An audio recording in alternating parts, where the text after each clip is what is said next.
In his most recent action film, The Beekeeper, action hero Jason Statham leaves audiences wondering if the film's titular organization is real.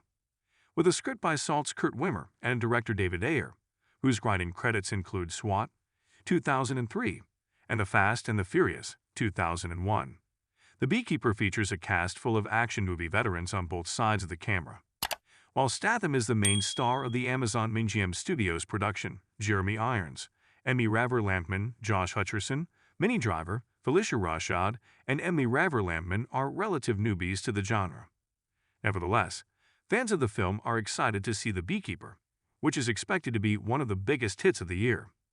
As usual, a significant portion of the movie features Statham's character, Adam Clay, executing action movie justice through extravagant set pieces and gunfights.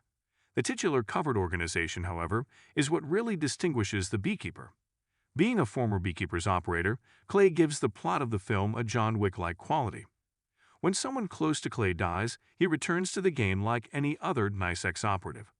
In the movie The Beekeeper, a buddy of Clay's commits suicide after falling for a horrific phishing scheme. Aiming for retribution against the accountable firm, former Beekeeper Adam Clay embarks on a thrilling adventure. The Beekeepers are not a true covered group, for better or ill. Even though Statham is ludicrously outgunned, the movie is essentially a vehicle for him to do what he does best, take revenge. The Beekeeper leans into its imagined gang in order to carve out a juicier plot. Though its plot is thin as paper, the R-rated The Beekeeper contains several themes worth talking about.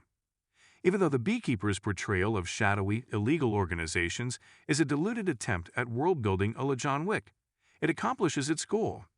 Initially, it contributes to the development of Adam Clay's background. Clay is not an ex-CIA agent. Adam Clay isn't scared to operate outside of the law or a strict code of ethics. For the sake of the film, the fictional Beekeepers organization functions, despite not being a legitimate government agency.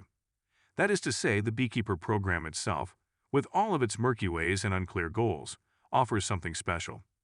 Even though the Beekeeper is sparsely detailed, it leaves enough room for its titular group to be further explored in a hypothetical sequel. This includes the movie's ending.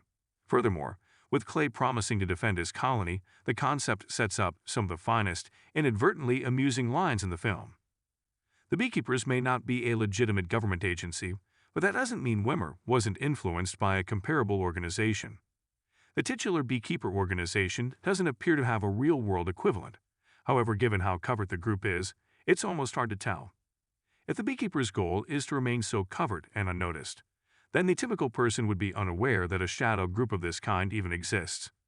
Even though The Beekeeper doesn't include any post-credit scenes, it's feasible that the group will be further explored in a prospective sequel. For now, though, it seems like the stuff of action movie fiction, especially considering The Beekeeper's taste for the ridiculous.